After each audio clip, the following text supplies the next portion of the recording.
तो ठीक है बच्चों, हम लोग यहाँ पे सर्किल की एक्सरसाइज 8 का डिस्कशन करते हैं। और इसमें डिस्कशन से पहले बच्चों, मैंने आपको पहले भी बताया है कुछ पॉइंट्स।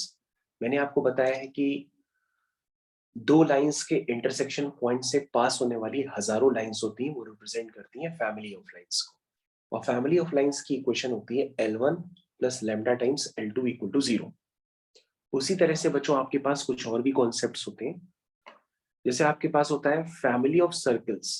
ध्यान से देखिएगा, मैं आपको रीड करके पूरा बता रहा हूँ। Family of circles passing through the point of intersection of a circle and a given line। यानी कि एक लाइन और सर्किल के इंटरसेक्शन पॉइंट से पास होने वाले हजारों सर्कल्स हो सकते हैं, वो क्या रिप्रेजेंट करेंगे? Family of circles. तो आप देख रहे हैं इंटरसेक्शन पॉइंट आपको कहां दिखाई दे रहे हैं, ये और ये। तो एक सर्कल और लाइन के इंटरसेक्शन पॉइंट से पास होने वाले हजारों सर्कल हो सकते हैं, वो रिप्रेजेंट करेंगे फैमिली ऑफ सर्कल्स। और फैमिली ऑफ सर्कल्स की इक्वेशन होगी S plus lambda L is equal to 0। तो नेक्स्ट बच्चों आपके पास गिवन है family of circle passing through the point of intersection of two given circle is this S plus lambda times S dash equal to 0। इसका concept बच्चों ये है कि दो सर्कल्स के इंटरसेक्शन पॉइंट से पास होने वाले हजारों सर्कल्स हो सकते हैं, उनकी इक्वेशन होती है पहला सर्कल प्लस लैम्डा टाइम्स दूसरा सर्कल इक्वल टू 0। तो तुम कहोगे सर इसमें कुछ होता थोड़ी नहीं है, प्लस लैम्डा करके दूसरे को जोड़ देते हैं, सब में यही सेम कॉन्सेप्ट होता है। अब बच्चों ये वाला कॉन्सेप्ट आपको ध्यान देना होगा, इस पे क्वेश्चंस बन के आने लगे हैं और ये आपको शायद पता नहीं होगा। स्टैंडर्ड 5 इसमें लिखा है family of circles passing through two fix point is this. बच्चों इसकी प्रूविंग भी हो सकती है, लेकिन प्रूविंग की नीड नहीं है, मैं आपको सिर्फ इतना कह रहा हूं कि दो फिक्स पॉइंट से पास होने वाले सर्कल्स की जो फैमिली होगी वो कई सारी फैमिली हो सकती है, और उस फैमिली की इक्वेशन होती है, उस फैमिली में कई सारे सर्कल्स हो सकते हैं, तो उन फैमिली ऑफ सर्कल्स की इक्वेशन होगी ये। तो बच्चों इसे आपको समझना होगा कि दो फिक्स पॉइंट से पास होने वाले सर्कल्स की जो फैमिली होगी उसका स्टैंडर्ड होता है x minus x1 x minus x2 plus y minus y1 y minus y2 plus lambda times पूरा डिटर्मिनेंट इक्वल टू 0। ये आपको यूज करना पड़ता है।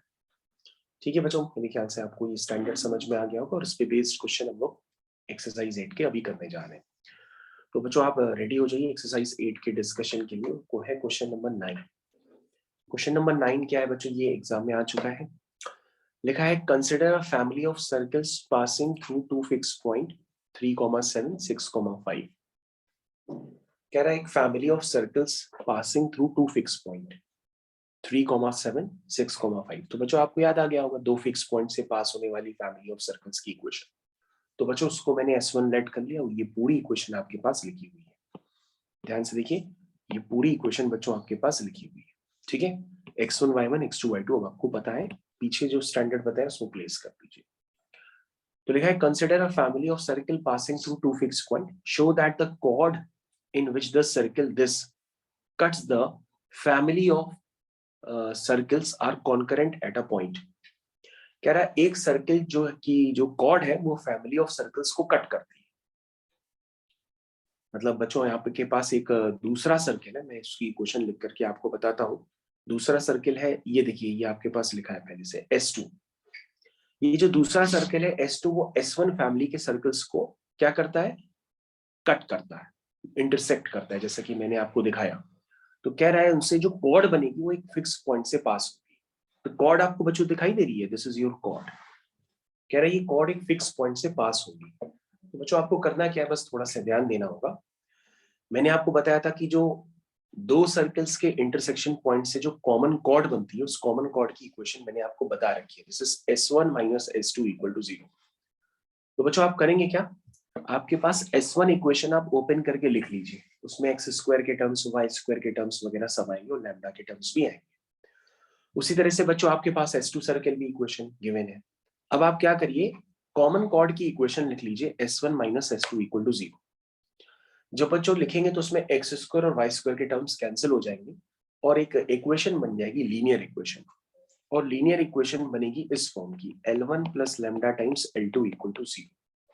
अब बच्चों ये तो आप समझी गए। कि अगर ये फिक्स पॉइंट से पास हो रही तो फिक्स पॉइंट कैसे निकालेंगे, आप L1 इक्वल टू 0 और L2 इक्वल टू 0 को सॉल्व करेंगे तो आपके पास वो फिक्स पॉइंट आ जाएगा जिससे वो कॉर्ड पास हो रही है। तो बच्चों बस कॉन्सेप्ट बहुत छोटा है, बस आपको दो स्टैंडर्ड साइमल्टेनियसली यहाँ पे यूज करने पड़ रहा है। पहला स्टैंडर्ड ये कि आपको कॉमन कॉर्ड की इक्वेशन पता होनी चाहिए which is S1 minus S2 equal to 0, और दूसरा स्टैंडर्ड ये है कि आपको दो फिक्स पॉइंट से पास होने वाले सर्कल्स की फैमिली पता होनी चाहिए, जो कि अभी मैंने आपको बताई।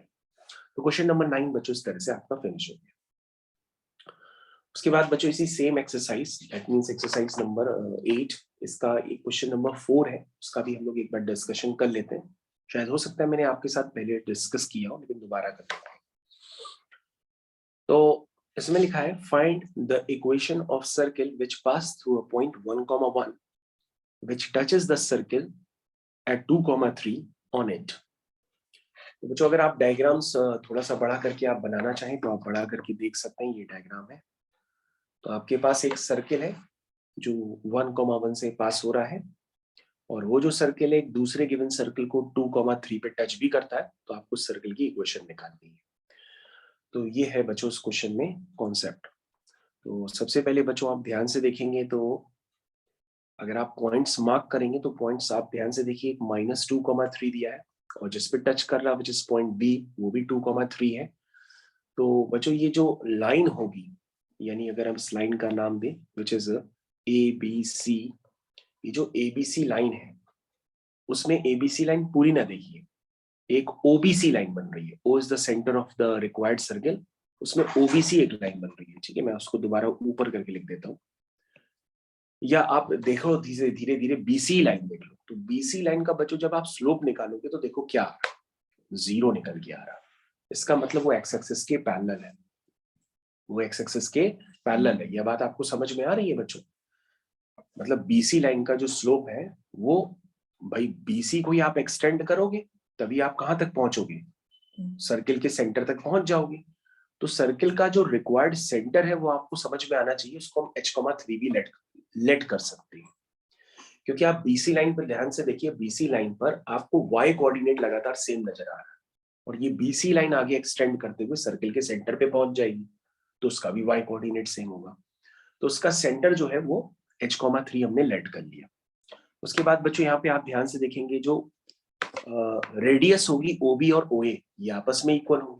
B 2,3 है, A जो O पॉइंट H,3 है, A 1,1 है, तो आपके पास H आ जाएगा। H आ जाएगा, कॉन्सेप्ट समझ में आया बच्चों? तो बच्चों जैसे ही आप थोड़ा सा साफ सुथरा डायग्राम बनाएंगे, वर्किंग करेंगे, तो आपको ये समझ में आने लगेगा कि रिक्वायर्ड सर्किल का सेंटर निकालने के लिए आप OA is equal to OB use करेंगे, तो आपके पास रिक्वायर्ड सर्किल का क्या निकल आएगा, H, यानी कि सेंटर निकल आएगा।